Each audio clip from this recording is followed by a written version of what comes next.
Berarti targetnya hari ini, tahun ini harus lebih atau paling tidak sama, tidak boleh kurang dari kemarin.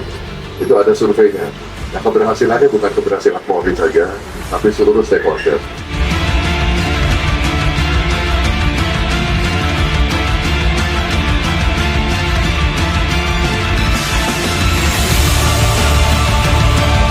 Hasil pemantauan hari ini, kita lihat lalu lintasnya masih landai dibanding dengan jalur Kayu Agung Ogan Ilir kemarin.